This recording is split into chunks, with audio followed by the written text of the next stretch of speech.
Hi, I'm looking forward to sharing some information with you about a research article that I recently read. It's titled Educational Technology Conditions to Support the Development of Digital Age Skills. I think we've all heard about digital age skills or 21st century skills over the past probably decades, but what are those conditions that we need to have in a school that supports the true learning of these skills? And so, with that, I'm looking at the information from the article. It starts with this quote here that technology is a tool that is very common in our schools. It says often replacing pencils and rulers in our classrooms. And if you think about I know the 17 years that I have been in education, the manipulatives or the texts that we use look very different. In math, our base 10 blocks where might have virtual manipulatives or things like that, and our texts that we read are often digital copies that students can read and annotate. And so the article shared some um, research on the impact that our instruction has on student learning, but then also on the pedagogical work that our teachers have in making decisions in their own classroom and making a connection to our bold school text that we're reading, just looking at that it's not all about just putting more technology into our schools, but it's what we are then doing with that technology that we have. We've always taught a lot of these skills that show up as 21st century learners, as is the author of Bold School shares, but just how are we intentional in using the tools that we have to effectively teach students? And the article references the ISTE standards quite a few times and really looks at sharing what are we doing to make sure that our learners are empowered, we are creating digital citizens. Um, the ISTE standards speak to being knowledge constructors, where kind of that constructivist viewpoint of where they students build their own knowledge, being innovative designers, computational thinkers, creative communicators, and global collaborators. And so all of those things certainly are very important, but the research is present. There's a lot of research on all of these topics, but technology, even though it might be present in our schools, is not always being integrated into our classrooms so that we can take advantage of the potential that we have. And why is that? And the article speaks to some of this that I had even made in my notes. Is it because of our infrastructure? Is it because of our outdated practices? And so the findings of this research study speak to that just a little bit.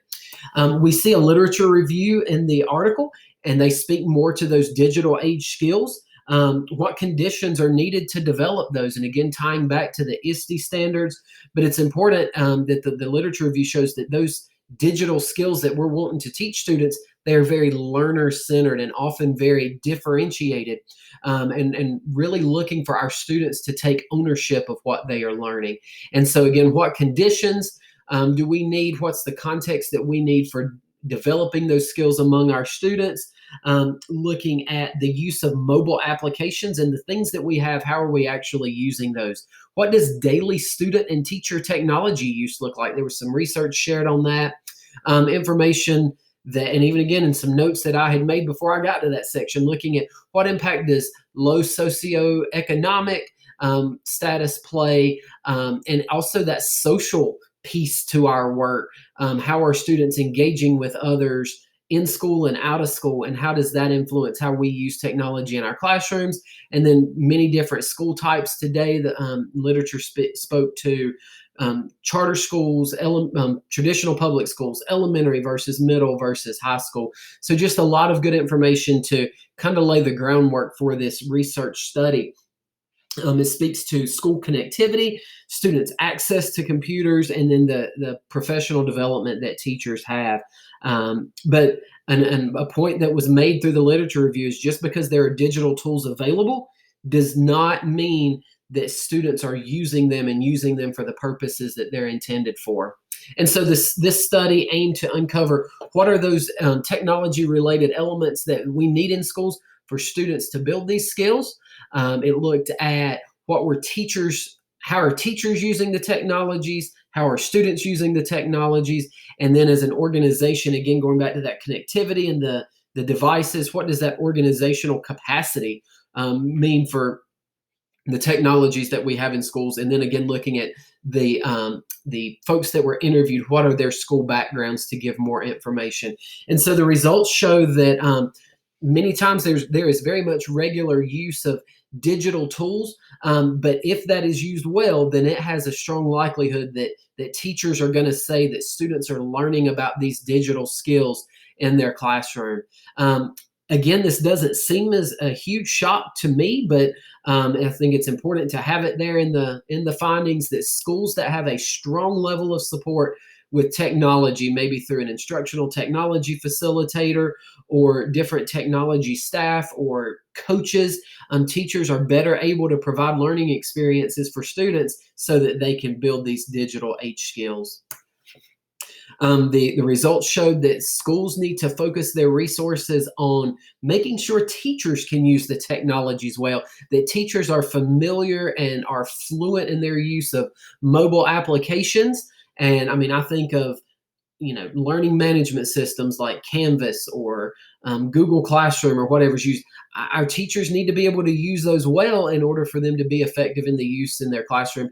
And the article spoke to the need for intentional professional development to make sure that that happens, but then also providing the time so that teachers can be fluent with using these different programs. How are students using technology is more important than what technology they have. How are they using technology to collaborate with one another, to create products of their learning, or are they just logging into Canvas to access a worksheet? So what are those types of technologies that students are using?